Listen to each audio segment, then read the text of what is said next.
David Uosikkinen in the Pocket is sponsored by the School of Rock Main Line and Kroger Percussion. I'd like to thank the School of Rock Main Line, located at 511 Old Lancaster Road in Berwyn. You can visit their website at schoolofrock.com. Ask for Dave Marsh or Rick Allison. I'd like to thank Kroger Percussion at krogerpercussion.com at a /ITP, and it'll bring you to a website. You'll get a 5% discount. Call Eric Metz at 215-669-8588. That's krogerpercussion.com.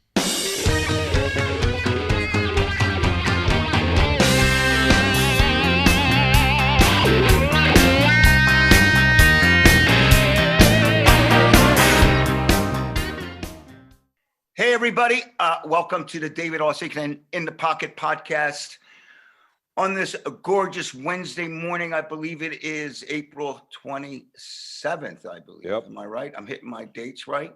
That's right. Great day. I'm here with Freddie B in my basement. Hi, Fred. How you doing? Yeah. Good morning. Good buddy. And I'm really excited about today's podcast, man. I was realizing that our guest today, is a guy that I've known for, I think I was trying to figure it out, but I think I saw Jeff play way back in late 70s. It had to be the late 70s, which is giving away our age a bit. But our guest today is Jeff Washington, Philadelphia. Now lives out down south of Philadelphia, down around the Maryland area. But I knew Jeff when he was living in Philadelphia. And Jeff, how you doing, man? I'm good, man. This is Groovy, my two favorite cat drummers. We used to hang out all together. How y'all doing, man? Thanks for inviting me. I appreciate it. Yeah, we're good. I guess it was 73. What's that place in Levittown, Dave? No. Well, you used to play in Levittown. You played a place called the Cork and Crown. Cork and Crown. That's where I first saw you and John Krismar. Well, yeah, actually, I wasn't playing with John then. Oh. I started playing John actually a little bit later at the Anchorage. Right. But then I saw you play. So it was, I think. Maybe I met John before you then. I think. You did. You did. Because John told me about you. Oh. He really loved that band, Edgar Murray. Yeah. Jimmy Mahoney really dug his playing. Yeah. Jimmy and him were good friends. Yeah. And did you also play in that band? Did you play in that band as well? I played guitar and sang. I was like the second guitarist. Right. And while I was doing that, I was getting guitar lessons from Jimmy. And was it Danny? Danny Tweston, Fred Zara, and Monk Manley, Dave. Oh my God. Yeah, Fred, that was the band. And listen, Freddie and I have a long connection with Kuzma as well, because Fred played with John for a long time as well. Right. So we both got to know John really well, as did you. But John was the one who he turned me on to you. And I remember we went to see you play. Back then there wasn't any internet. You didn't know who was playing when, but I guess it was word of mouth. And there were a lot of bands that were coming from, I remember Tony Santora's band. Yeah, Tony Santora. With He's Rick a good Trinity. player too, man. Oh, love my that God. guy. He was fantastic. So sad. And remind me of Jeff Beck a lot. Looking at him. Yeah. Vibe, But I remember coming out to see it, but there were all these bands from that area of Philadelphia, Northeast Philadelphia. Northeast Philly. And then I walk in, and I got to tell you, I remember, this is very, I don't know about you guys, but there's certain things that you see, throughout your life that you remember, like that bring back just incredible. Your drummer at this one gig that you were doing was a guy named Michael Kempin. Do you remember Mike? Sure, yeah, Michael Kempin. Yeah, man. Michael Kempin, sweet guy, really. He lives down the shore. Oh, I gotta tell you. Let me just tell you this, man. So I walk into the Anchorage in 1973 or 74, and all these bands were playing, basically covering rock songs. Mm-hmm. And I remember walking in there. I was somewhere else, but I walk into the bar. And it was a bar. They used to set up a stage in the back, and there's Jeff singing his ass off and playing the Strat and playing the Rufus song. Oh man, tell me something good. No, it was the other. It was the other one. You got the love. You got the love. You got the love, right? And and Michael was doing it. Freddie, this is like the first cat that I really saw that dug into like a double time 16th note groove with his right hand. He's playing these. I still remember. I tell him he was playing these Fibes drums. And Yeah, I remember that kid. And I remember Silver Cobb, Fibes. Yeah, man. Cobb was playing keyboard. Cobb Bussinger. Bussinger. Cobb Yeah. and he was like, I never US saw a radio, cat. man. Never saw a cat play like that. Right. They're both karate guys. Yeah, Cobb Yeah. and So Michael. that's how I Michael know was a Jeff. badass. That's Yeah. how I know Jeff through Mike Kempin. I met Jeff And up at the Forest Green. He Forest came Green, up and jammed with Forest Green when Mike, well, it was called Spiral. Yeah. And they Up were the in first Ambler. cats that I saw that were like real, like, whoa, these guys are, they practice. That's how I met you. They practice. Yeah, They man. remember knew the their Yan- instruments. I remember Yeah. up at the Anchorage because you had me and Richard Bush go back to where we used to practice in this barn. It was me and Richard. Guy Bill. What was his last name? He moved to London. I think he just passed like a couple years ago. And we used to practice up at the barn. Then Richard got the band together with Rick DeFonso and Mike and them. The beginning of the A's, I guess. Yeah. And I used to, Rick DeFonso was sick, and I would go and sub for him to play with them up at the Anchorage.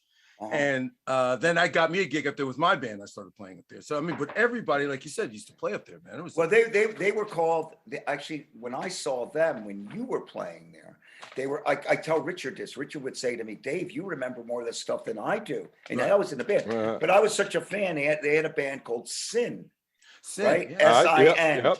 So, and it was great. It was really the makings of the guys in the, it was, Richard, Rocco, Yeah, Mikey Snyder on the drums, who had just a really unique style. Yeah. But there were like great bands. And I remember I used to go there and see any given night, you could see really, I don't know. I thought the bands there were really, really good. And I'd always see great drummers and bands playing that would go, hey, I'm going to go home and work it out. So, Kuzma and I became buddies. I mean, we were like after work or whatever we were doing or not working, we're always shedding together, Jeff.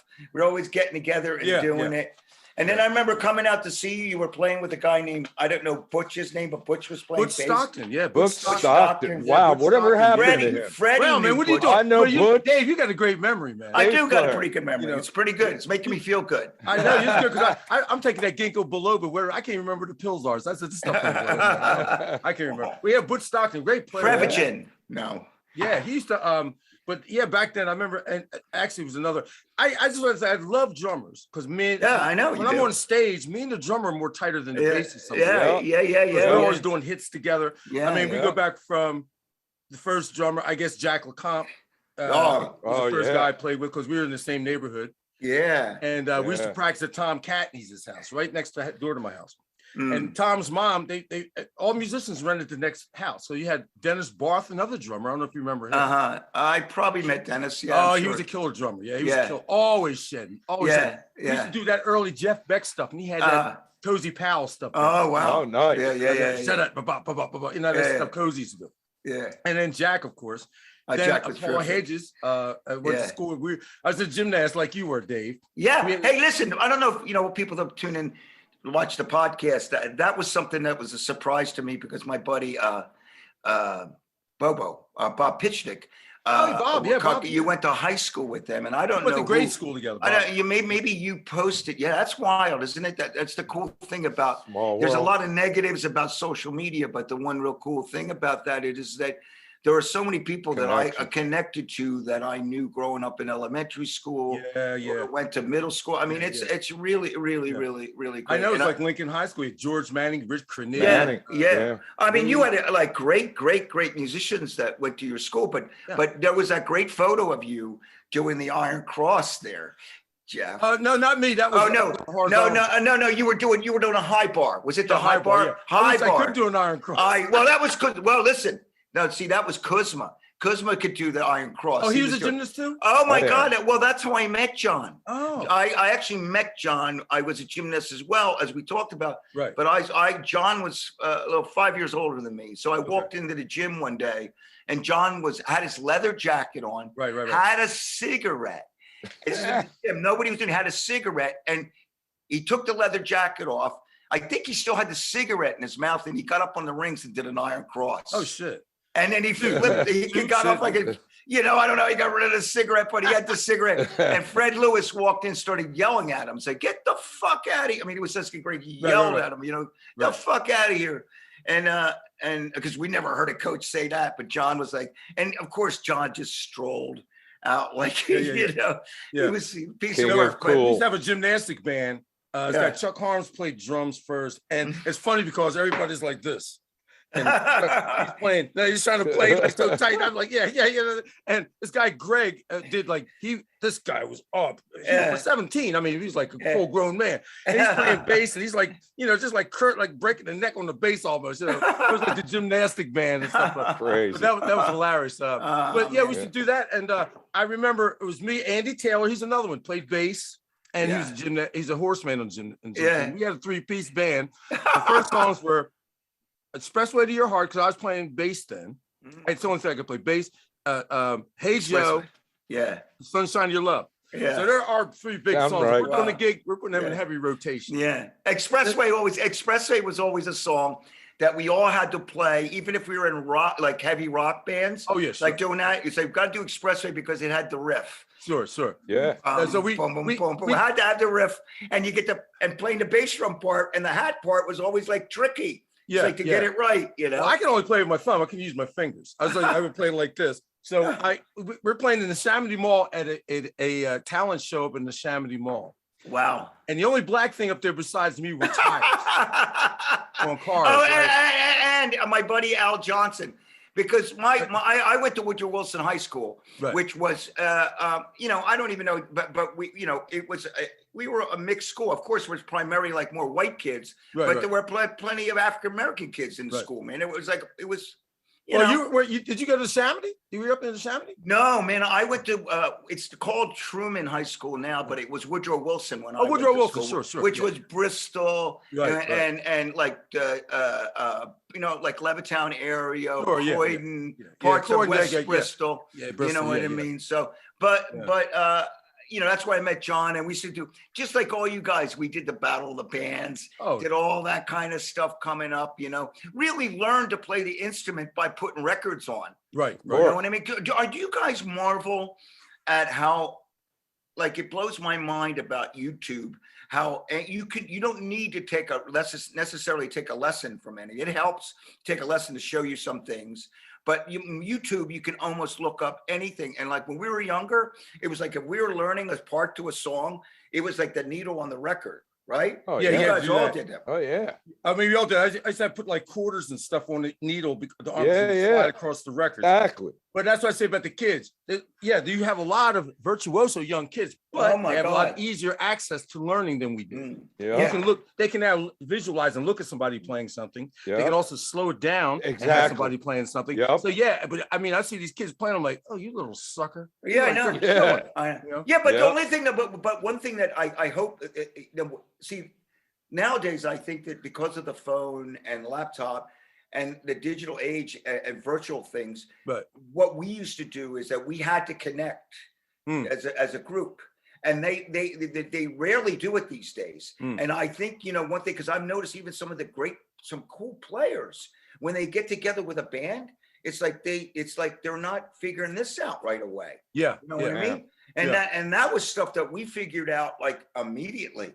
Right. It's like, I got to find a bass player that's going to feel like, fits in with my hands are glove. Exactly, Jeff. Guitar player or drummer, we've all been, I think that's before you become virtually, people say, you become a pro when you start making money. But my feeling is you'll become a pro when you start listening. You know what I mean? That's it. Right? I mean, I get cats when I would give them, me, if you're in the band, you're going to solo. I mean, sometimes you'll get a drummer goes, yo, man, you're doing so you're doing like Dock of the Bay or Slim Blues. Yo, let me get a solo in that. Man, get away from me, man. What are you crazy? And it's like he's coming up there. Stacy McGee. I don't know if you guys know him. No, I know. I met him through you. Oh yeah, great. Yeah, exactly. Yeah. They played with this guy, and they called him 9/8 because he could only play a 9/8. This guy, man. What? And he's up there soloing his brains out on like 9/8 and 9/8 and 9/8. He's gonna change that time up on it. They don't like respect. He goes, let me get a solo. That and 9. They said, Wow. do something in 4. He goes, okay, slow down. Slow down. It's like, dude, that's hilarious to me. Man. Oh my God. Well, Crazy. we tried to do we were thinking to try to do the podcast before you did the gig, but you're our good friend and great drummer Richie DiCarlo was on last week, and he played with you this week at Nick's Roast Beef. Yeah, he played, he took my place. He took my place in your band. You don't remember, Jeff? Yeah, that's right. Because I was playing with Jeff for years. In the 90s. That's right. And then Rich, well, I forget, I got busy doing something else or whatever. Fred was making some real money then. He said, I got to go. But Robbie Smith turned me on to Richie, actually. Yeah. And, what a gem. And great drummer, and what a great guy, Oh, yeah. He's busy, man. Richie does it all. And he's going to help me with my... I'm going on the road for 6 weeks, which is like freaking me out a little bit, like 6 straight weeks. That's great, man. That's great. Yeah, I mean, it's great. It's on a lot of levels. I miss the road. I miss the road. I don't miss the tiredness. Well, yeah, and being beat up, like going to your, what I'm saying. You go to your hotel room, you finally check in early in the morning, and you order room service, and you're waiting for sound check. You're laying on the bed with all the food around you that you're too tired to move, and guitar cases all over, And I joined the music. I said, I want to be like the Beatles. I want chicks running after me to just make money. I didn't know all the backstab. And then you're sleeping. Going to go through psychology major become. Well, listen, I honestly, because my wife Dallin was saying to me last night, because I was going, God, I forgot, because for me, because both of you guys have done it, after about 4 weeks of not being home, I get a little squirrely. I get a little bit like I start thinking about going home. It's like you get to it and you get to it. But Dallin said you're gonna love it. Because it's been a couple of years doing that kind of run. Right. But like you mentioned solos, I'm doing a solo in the Hooters show, which we do every night, and I'm doing it. And Richie DiCarlo is going to help me. He's really whiz with the electronic stuff. He's giving me recommendations on triggers and stuff. Right. He's great. He promised me to come over before I leave on the tour to help me do some things here. But we go back. A friend like that. Yeah, we go back from. When it was me, him, and a bass player named Boggs Dorsey, really good bassist. He's such a character. You remember him, Fred? Yeah, absolutely. So we used to do a residency at Abilene on South Street. Abilene, exactly. And we would do everything from manic depression to What Is Hip. Cool. Right. Nice. And Richie said, man, we need to record this stuff. And so I think I brought in a DAT machine, or the sound man had, I forget, but we recorded live. That was the first album, Neptune Moon album that we did. Nice. Most of it was live. We did it over at Joe DeLuca studio in Jersey. Oh yeah. And we did it. It came out real nice, and then we're just off and on. But I played with so many great drummers, man. I mean, on the road. I met Dennis Chambers through you. Yeah, well, I met him through when I was the drummer used to play Melbourne Moore, Calvin T. Jones, killer drummer from Baltimore. I love drummers from Baltimore, badass. That's where drummers come out of Baltimore. Philly's a bass town, and Baltimore's true. Yeah, you got some drummers, badass. Yeah. And so we were I was out with Melba, and we were playing in Syracuse, New York, or something, and what's his name? Chester Thompson's, and we're in He's from the Baltimore restaurant. too. And Phil Collins was playing next door. We were in one hall arena, and he was right across the arena. We were staying at the hotel, and they knew each other. That's how I met him. We go over there and to the sound check with Phil Collins. He's there before everybody. He's there playing piano by himself, water load up. Earth, Wind, and Fire's horns were playing with him. Then the Phoenix. Right. They come in, and we're all hanging. And upstairs in the dressing room, the saxophone player, I can't remember his name. He did Rodney Dangerfield to a T. And what was the name, Freddie? Don Myrick. I think so. I think that was his name. That's the guy who played where Earth, Wind, and Fire did all those solos. Yeah, that might have been him. I kind of think that. But he did Rodney Dangerfield imitations. This guy was hilarious. So we're all upstairs laughing and stuff. Phil Collins is standing right behind me. And I felt like such an asshole because I didn't even say hello. I was like, hello, but I didn't talk to him. I'm like, fucking Phil Collins, man, talk to him. I was like kind of in a weird mood, like I was kind of shy toward it, right now. Come on, folks, have a ginger beer together, like that. But they didn't make ginger beer back then. Yeah, they didn't have ginger beer. Well, they did in ginger Jamaica. ale back then. Right. Used to have it in Jamaica with a bunch of other things, but There you go. yeah, man. But I've seen them gold records back there, baby. I've seen them gold records. Give me one of them Jones back there real quick. Hey, that could be on anybody's wall. I was telling somebody the other day that right place, right time, and right connections. You know, Eric, and Rob, and of course the other guys. But you know, we've been doing it for so freaking long. And man. And they were really not only great songwriters, but they always put themselves in a position to succeed. Right. You know, that's what I always look at it. It's like I tell young people trying to come up, I said, you know, people go, you know, you got to be lucky in some ways, but you got to put yourself in a position to be successful. You got to be ready. You know, it's ready. Like, you got to be ready for it. And then you got to, you know, it sometimes is like, how do you surround yourself with? How do you know, some people are really smart with that years ago.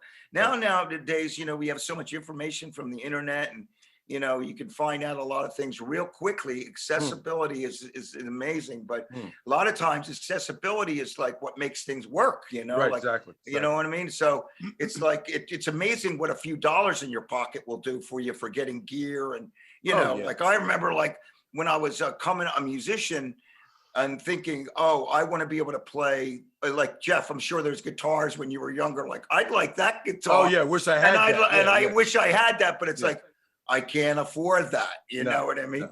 Like, you know, not everybody's Rick Cornetti where you have like 14 guitars. Yeah, you know what I'm saying? I started off with like a Tisco Del Rey bass, and I couldn't afford strings, so I had to string whatever one would fit the length of the bass. Yeah. And the pickups were always jumping out of the bass and hitting the strings from the magnets. Yeah. So I would bang it like this, thinking, wow, he's really getting into it, man. It was like part of the show or something. Yeah. Jeff, you've been, you know what, you're what, you know, you hear it a lot, like a lifer. You know, you committed your life to playing music at an early age. You know, it's like, this is what I do. This is what I'm going to do. Even through the good or bad times playing music, you were always an artist and a musician. When did you make that, like, because I remember after, like, say the Anchorage, like when was your first like gig? Like, because I remember running into you at the Hyatt in LA.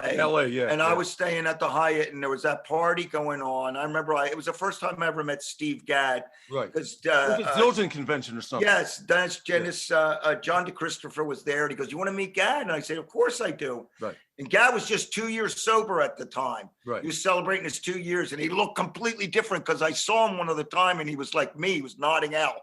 Right, you know, but we were both in a really good place, you know. Right. But you were hanging out there too. You were with Dennis Chambers, I remember. No, well, I was hanging with we were on tour then with Misha Paris and Symphony. Oh, okay. So it was nice. It was a really nice surprise to see you. I was with John Adams. John Adams out of New York, great keyboardist. He's played. Actually, he turned me on a lot of gigs. He's played with everybody from Omar Hakim to Harry Belafonte. There's a monster. Omar Hakim is like, and actually, John and I wrote Hello Monroe together. But anyway. Yeah, we're gonna play that. We're gonna. Hey, wait, you know what? Stop right there. Oh, Hello, Monroe. We got, let's. You got. I do believe you have Hello, Monroe. We're gonna play a little bit of that right now because we'll start yakking. And being that I have very little notes and we're talking, we're gonna play this so we can make sure that we're not at the end of the show at the podcast and we didn't play anything. Yeah, so let's play Hello, Monroe. Okay, I'm gonna clear myself. Right on.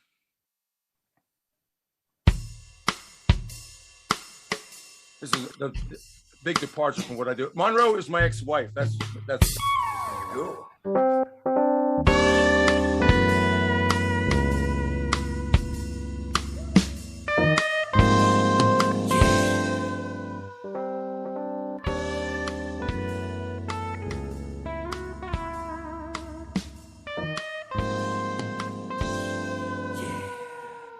From the sand to the sea,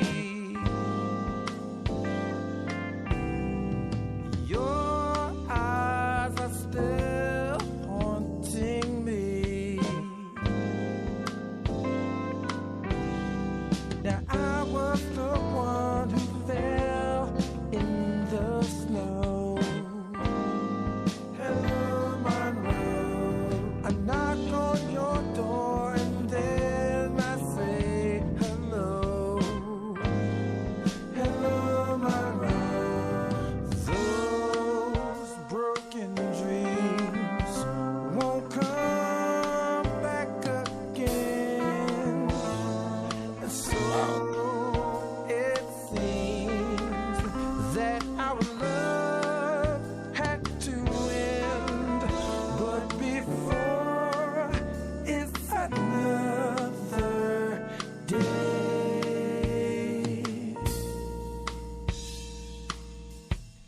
USA. Hello, Monroe. And how are you today?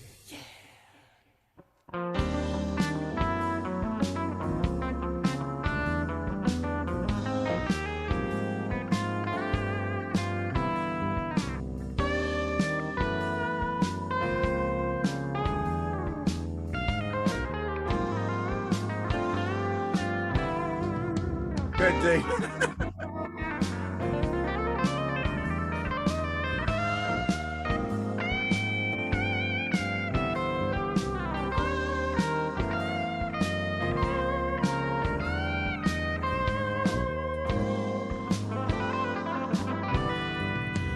Those broken dreams won't come back again.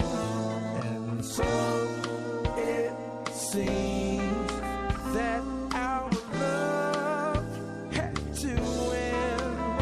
But before what's another day?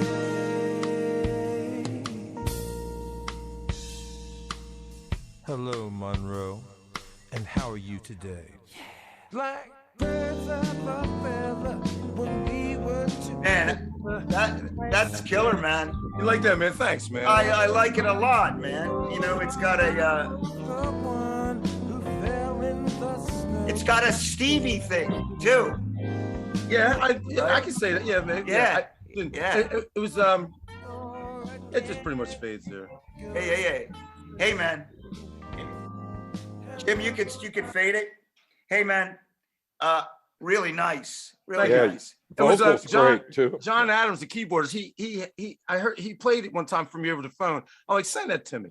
Yeah. So I arranged the drums and Yeah. the vocals, and wrote lyrics, and Yeah. pretty much arranged it. That's him playing bass and keys. Yeah, nice bass player. And I'm too. doing the drums and all the vocals, and I think I did a couple of the bass parts in there, maybe, but Yeah. that's mainly him. So we split. So I just said hello. I just came to me. I was talking to my ex-wife. She's up in Vancouver, and John's wife didn't know my wife's name was Monroe, and she goes, "Why is he singing about a man?" I said, "No, that was her name." So it was kind of Great vocal. You know what? Yeah. I think. Well, there's a lot of, it's interesting about the name that, man, there's nowadays with all the unusual, everybody's always looking for the name. I have a couple, I have a nephew and a niece that just had a baby, and I have a nephew that's about to have a baby. So names have been in a lot of discussion, but Dallin actually, I think at one time Dallin could be a boy or a girl. yeah, that's true. Yeah. And actually, gays, like, I've never met a girl David, but I've met a girl Freddie. Freddie, sure, yeah, Freddie, Yeah, Freddie, yeah, and Fred I probably, Riga, which is Fred Riga. yeah, right. How many Jeffrey women have you met? Jeff. I don't know if I want to meet any Jeff women. I was saying, no Jeff women are Irving. Hi, honey, my name is Irving. Baby, I'm gonna work, Yeah. But so it's amazing for that. I just writing. I mean, it's like I have so many different things. Like I'm trying to finish up some stuff, but I'm pulled in so many directions right now. I like this, I like that. That's I good. Like this, and I'm That's trying to good. be too picky and overthinking stuff. You know what I mean? So it's just like, just let it go, man. Put it in there. And How do you do your drum stuff? How you said you did the drums? Did you? Yeah, well, I pretty program? much play. I'll play it on pads. Oh, nice. I do it on pads, and then put some fills in like that. And, Yeah. and crashes, because I know how drummers work. So if you hear a fill, you're not going to hear a hi-hat in the background while somebody's doing a fill. Right. It's like watching those old Elvis movies, and there's a solo playing. He's playing chords, and it's supposed to be a solo. It has not pantomiming right. So I've been doing it like that for years. That's cool. That's cool. I mean, pretty much the only album I've done with a band was the first one with me, Richie, and Boggs. Last other two albums were all I do everything myself. Yeah. But I miss that live. You do it at home? Yeah. Do it right here in my studio. That's where I'm at here. You see everything. Oh, cool. You got some nice guitars up there. Yeah, these are some old ones. I have I endorse Nag's guitar. I have to say I saw that. This is one I just picked this one up here. Oh, cool. Oh, nice. Is that a Nags guitar as well? No, this is like a knockoff that I put together. And you put it together. Yeah, It's not a Nags guitar. No, it's not a Nags. My Nags. I should have had that here. Joe Nags, I still love you, baby. That's what it was. Nag's Right. guitars it's great because they're 5 miles from my house. Oh, that's Yeah. cool. And Joe Nag is the main designer for Paul Reed Smith. And all the bodies for Paul Reed Smith, that's Joe's design. Yeah. So he started his own company like 10, 15 years ago. Yeah. Steve Stevens plays them, Doug Rappaport. Oh, wow. Really? Eric Gales was supposed to play, but then he got another deal. Yeah. Larry Mitchell, another Grammy Award winner. Yeah. I know Larry. I played with Larry once. Yes, a lot of good players, and the guitars are great. And this is one of the nicest people. They send me Christmas cards, and I can go down there. Yeah. Joe, I need something on guitar. He gets it done for me. You know, it's funny that you mentioned Larry Mitchell, because I remember I went through a period for a little while when I was living out in San Diego, and I was doing. I was working for a company called MP3.com for a while. Oh yeah, I remember that. And I was so I mean I couldn't play as much as I would like. So, but I remember Carmine and I sat in with Larry at some place, this restaurant. And I remember I wasn't playing, so I was like, oh man, like everything had to come to me. Like it was like a second later. But Carmine Rojas? Carmine, I've known for about as long as I've known you. You know, he was playing bass. But I remember Larry, and I remember distinctly thinking when he was playing, I said, "You remind me of a guy I know from Philadelphia." Oh, that's crazy. Which was you. Which is you. I might have even said something to him then, you know. But we're going way back. Yeah. Because we were playing at some like country club in Del Mar or some place like that. You know. Wow. But Larry, he's good. He lives in Alabama now. He was mainly in New York, but he does a lot of work for Nags. He has his own model out, his own Nags model. Oh yeah. I remember he played on the Rick Ocasek. I think he did. Yeah, he did Rick Ocasek record. That I remember. I was supposed to sub. I was supposed to work with him on this other level. But I remember him being. I remember thinking, man, there's a guy in the East Coast that plays a lot like you, and it was you. Oh, that's funny. You know? That's like when we when I first joined. Well, first joined. I'll tell you about Dee Dee Bridgewater. I was working at this Clover. I don't remember Clover. The stores? Yeah, sure. Yeah. So I was working there in the record department. It was weird. I used to hang out at WMT Records in Philly. Oh yeah. Right. As Lady Lee Lott, I loved her, but she treated me like her little brother. Okay. And she calls me up and says, Dee Dee Bridgewater's down to Bijou. She needs a guitar player. You want to come do the gig? I'm like, that night? That day. And I'm like, yeah. I'm like, listen, man, those were the days. Right, Freddie, you've done them. I've done them. They need you a drummer tonight. And Dee Dee Bridgewater was playing the Bijou. Yeah, you and know? her and Billy Eckstein. Whoa! And I had to get this. And Stanley Clark had just produced this album called Just Family. Yeah, I get the album. I'm listening to it. I'm like, shit. I ain't gonna be good. Bob Kelly. I don't know if you remember Bob Kelly. He used to work with The Dream and all that. He's over in London now. Oh yeah, sure I do. Yeah. He drives me down to the Bijou. I'm like, I'm scared. He goes, what are you gonna do? I'm like, fuck it, I'm here now, I guess. I'm gonna do it. You're gonna do it. So I go up there, meet the music director. Yeah. And looking at the charts. Yeah. And I'm like, how were you with charts back then? Pretty good, because I was studying a lot then. So I wasn't too bad. Okay. But there was like figures I had to learn that were Ray Gomez was playing guitar. What's it called? Drummer Jerry Brown. Jerry Brown. School Days Band. That's what it was. Yeah. And so I asked them. I said, "Man," I said, "Do you have a cassette of the show?" And they did the same show. I listened to the cassette, memorized it. Yeah. Went on and did the first show. That day you had to memorize it. Memorize it. Do the first show. Do the second show. So I'm like, okay, I got through it. So I said, thanks. I'm waiting for my pay. She goes, bring your clothes tomorrow. I'm like, what do you mean? What? She goes, bring your clothes. So she sent the other guitar player back to LA, and I'm on the road like that.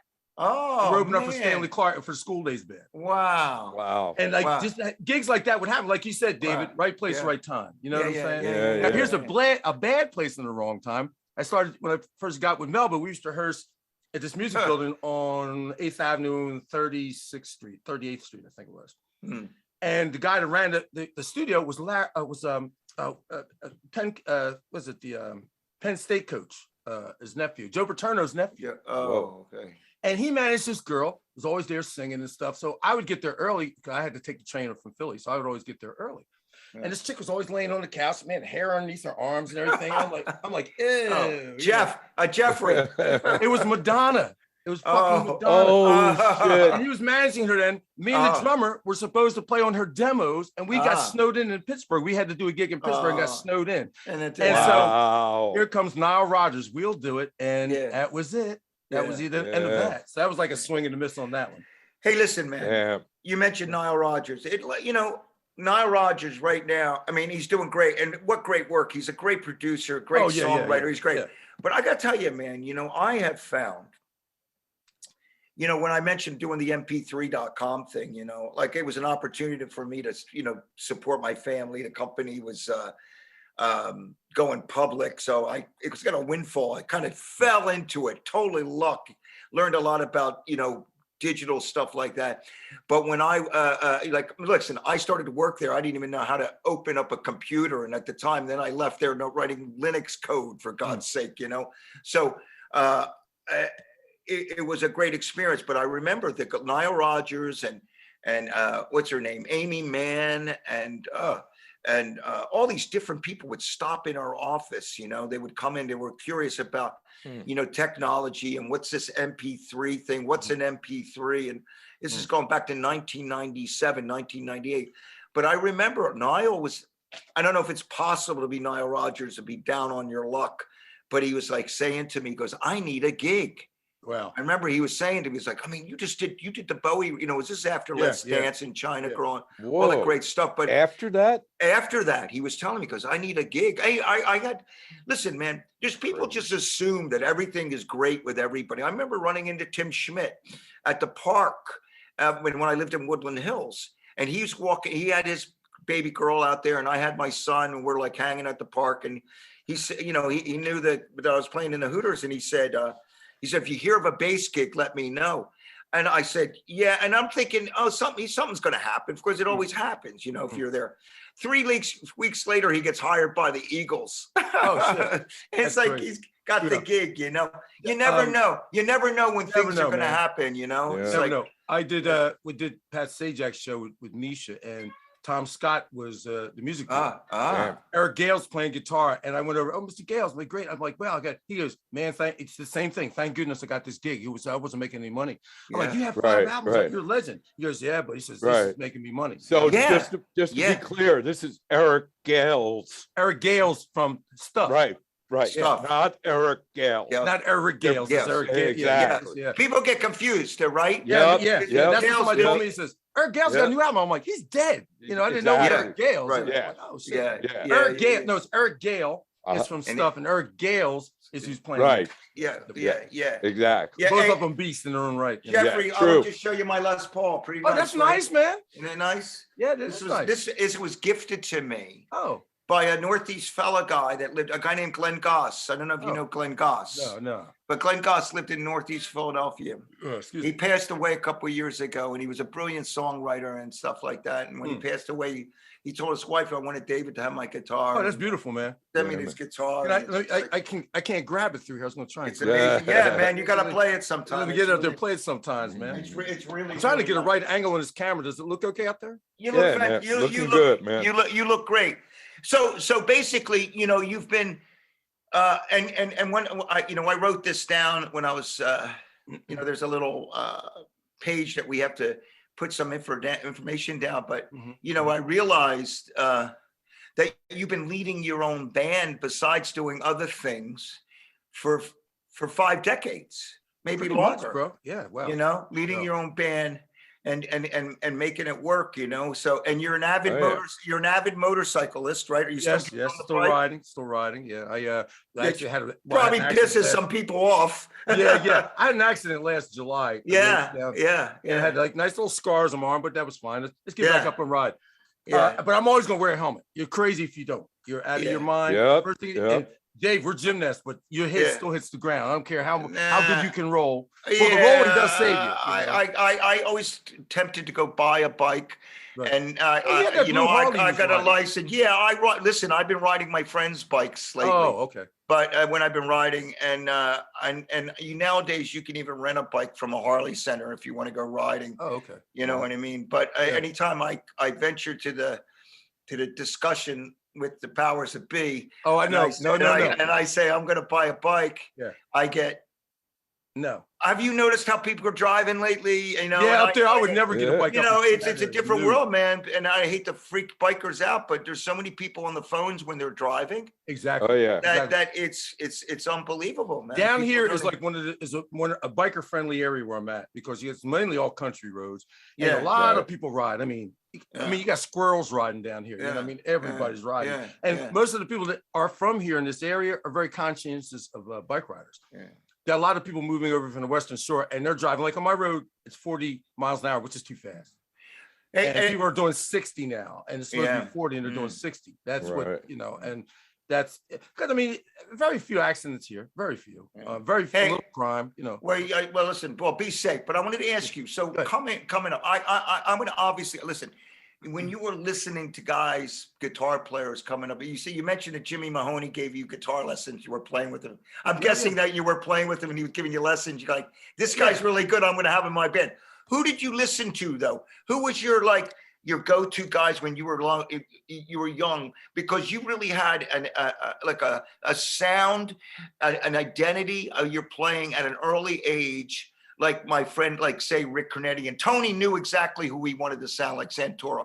You had the same thing. You knew who you wanted to sound like, or you knew what your sound was going to be like, but you were obviously influenced by other players. Who did you I'm going to tell you, my tone comes from Jimmy Mahoney. My tone. I emulated his tone. Now, like I said, he paid for my lessons with Dennis Sandoli. That's where I got technique. But his tone, Jimmy had a great tone. I mean, he had that telly he used to play at, and that brown telly. Yeah, man. That's where he had the overdrives and all the easy stuff. He used to play through a Fender Bassman amp, and get that tone. And so that's why I mainly, and Marty Ahern, another great guitarist. Yeah, he's a friend of Rick's as well. Ken Carbone, these guys were all good, man. They all came up from the blues, all blues. Back then, that was the thing. The jam on was the blues, because that's where the guitars are. I went to saw Hendrix in '68 at the factory. I didn't even know who he was. My cousins took me. I was like 14. I didn't know what the hell he was doing. I'm like, what the hell was that, man? Wow. And I'm looking at this chick freaking out next to me in the factory. I'm like, now what the hell is she doing? But then the Hendrix, and I used to listen to, you know, all the Kings, you know. And like I said, I played with Albert King. It was another thing. That's a great story, man. Oh, man. Let me hear that about Albert King. Well, I was playing. We were up the bottom line with Dee Dee Bridgewater. And I opened up for Albert King. And he didn't have a guitarist or a drummer. And so his roadie asked if they could borrow us, right? Dee Dee goes, yeah, whatever, go ahead. I'm like this. Wait, let me. I don't know. So he says, well, you know my stuff, so I've grown up on your stuff. That's where I learned how to play guitar. So next thing you know, he ran down the set, we played, and he let me have a solo. He goes, yeah, go ahead, young blood. He got his pipe. He goes, go ahead, young blood, and take it.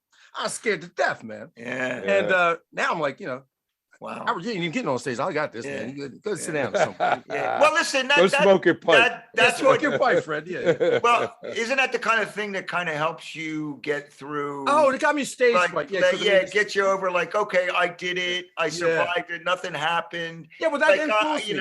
It influenced me with a lot of people. And then, you know, I started listening to more Jeff Beck when the Blow by Blow album came out. I started getting into that.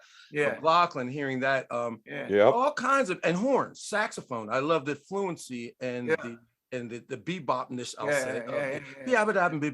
I love playing like that. But the blues thing, listen, let's just say I want to play part of Sweet Mama, which is more of a blues influence song. I did this. I wrote I'm Playing Everything on this, and did my friend Chris Dorr, who's another great drummer, plays with me down here. Great photographer and videographer, this guy. Right on. I did a video of it. And this is it's just I don't know, it's like a kind of like a you come to your own conclusion. I sort of say a bluesy thing. I liked it a lot, man. It's really good. But I still dig the blues. It's all about the blues and jazz. Like they said, blue, jazz and rock is nothing but the blues sped up. You're right about that, man. You know? So I mean, that's just all mixed together. So as I said, do you have any style? Like, I like this week. Maybe I'll like that this week. You know how it is, man. I can't stay stuck on one idiom because that's boring. I got you. Hey, did you have Sweet Mama there? Jim went to sleep. Oh, there's Jim. Hey, Jim. Here it comes. Jim says, wake up. Here you go. Yeah. Oh, gotta plug. Here we go. Gotta play that, Dave.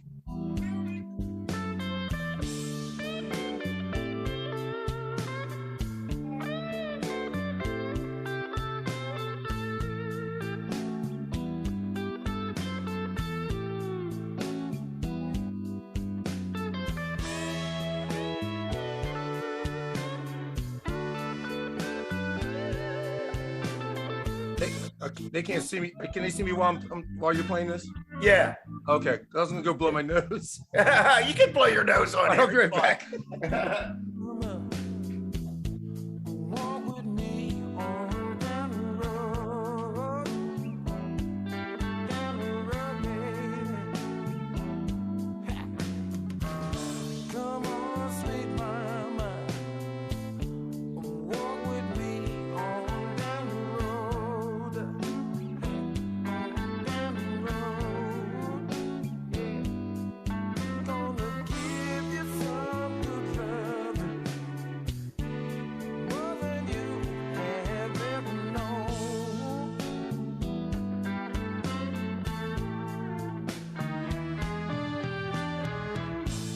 Yeah, man. That's nice, man. Thank you, Yeah, man. man.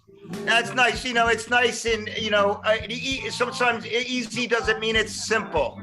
You know what I mean? Yeah, It's like it grooves. It's got a nice feel to it. Yeah. Yeah, thanks, man. Thank you. Yeah. It's it's fun time, man. Just grooving like that is such a nice thing to do. Sometimes I get some of my students that are into like heavy prog rock or they're into just stuff that there's a lot of notes, and then I ask them to play something that feels like a halftime like that, and sometimes they look like a deer in the headlights. It's just leave the space, man. Yeah, leave too it. busy. Just stay right there. Just stay, and they're like, oh, I can't. I said, wow, man, it's called In the Pocket. It's such a great thing. Yeah, right on. Well, listen, I don't know if you know this, but the way when I started In the Pocket was basically because when I worked at a company in the Southern California, I was writing about music, and I was picking music, and it was like, we called it back then in 1999, we called it an easing. And you mentioned Billy Eckstein. Guy Eckstein, his drummer's son, was a good friend of mine, and we worked together. And Guy Eckstein, we needed a name for each one of our music easings. And Guy Eckstein turned to me and goes, "You're In the Pocket guy. You're the In the Pocket guy." Oh, So there you go. it was David. Oh, It was, right on. so that's how I got it when I came to California, back to the East Coast. Thank God, back to Philadelphia. I love the West Coast, but I'm an East Coast guy. I came back. Yeah. That was the name, that we just went with, So I lived out there for a minute too, and couldn't wait to get back here. I lived out there Yeah. 78, it's like, I gotta get out of here. I was like supposed to play these bands. Everybody's like, I'm like eating potato sandwiches and stuff, man, trying to make some money. Yeah. And the band Switch was on Motown. Yeah, I was supposed to play with them, and they were like, when we're going to rehearse, and never rehearsed. Then I ran into this is really funny. I got this audition for Tina Marie. Oh. And she had just gotten the Sucker for Your Love had just came out. This is her first album. So I got this friend of mine to drive me up there. She's up in North Hollywood, Zeus Drive near Warren Beatty's house, right? It's all up there in the hills. So I go up there, and this fine young lady opens the door. I'm like, "Hi, Tina." She goes, "No, I'm not Tina." I'm like, "You got to be Tina because you're fine as shit." No, I said, "No, I'm not Tina." She goes, "Tina's over there." I'm like, "Who?" This chick look like Janis Joplin over there in the corner. I'm like, "Who the fuck is that?" They said, "That's Tina," because I'm thinking it's a black chick because of the way she was singing. Oh. So, right. Yeah. All right. I'm auditioning for her, and she dug me because I sang, and we funked up. Yeah. The guitar player's place that I took in Dee Dee Bridgewater was their audition, and I took the gig again, man. Oh. And this guy's gonna fucking kill me, right? But she wasn't paying for rehearsal or no per diem. I'm like, dude, I can't. I'm gonna make some bucks. I can't just rehearse and just back and forth. So I never took the gig, but I got the gig. Wow. That's before Dougie. Right? Oh yeah, way before. Yeah, way Dougie, before Dougie was like little baby then thing in 78. I don't even know if he was born in 78. Yeah, I know. But I met Dougie with Sam Peaks. Fred, I know Sam. No, Sam and I started playing still together. Alive? Saxophone, yeah. Yeah, he's still alive. Yeah. But he's played. Isn't that funny? We ask that these days of guys, is he still around? I know. Yeah. That's what you got to ask these days. That's what you got to ask. But Sam played a lot with Philly International. He's sax on Evelyn Champagne King's Shame and all that. He was like the really good records. Band leader at the Uptown, wasn't he? Yeah, I think he was. He was. But he had this Junior Walker bike. Play his ass off. So totally. Me, him, and I got introduced. He introduced me more to the R&B part of town because I was in Northeast, so I wasn't really in that zone. I was more rock, And so it was me, him, Tony Enriquez, Fred. Remember Tony Enriquez? We used to play together. Fred. Yeah, exactly. Yeah, man. And Jimmy Hill was playing drums then. Jimmy Hill. Oh yeah, I know Jimmy. Remember Jimmy? Yeah. Yeah, Brenda's husband. Exactly. Yeah. So we had this band together called Metropolis, and so I was writing songs then, and Sam liked these 2 songs I wrote. So this group Heaven and Earth he produced, and they were the hits off of the album. And that's where I met Dougie at because he was one of the session players. Yeah. Herb Smith was there too. I think Darryl Burgee was there too. Who else? All the cast. That's a band. Yeah, the band back then, That's so a it was band. really interesting. Yeah. And it was funny because I was a player, but I wasn't a jazz player then. I didn't. I had theory, but wasn't applying it, shall I say? And Herb Smith came and soloed. I was a little pissed that he soloed on my record, but he fucking nailed it. He killed it on guitar because he's in the George Benson thing at that time. Wow. And Sam made this song more R&B than rock than what it was, Right. And I mean, I'm still, they love it over in London. I'm still getting royalty checks from London from it. Yeah. Nice. That's a beautiful thing when you get royalty checks. Yeah. Like royalty. Mailbox money. Woo, yeah, royalties, Or if you're like, I'll tell you, I know, brother. Or you could be like on thank God. What is God. that? Hey, what's that one? I forget what format, but Dolly Parton had 40 million plays on this one format.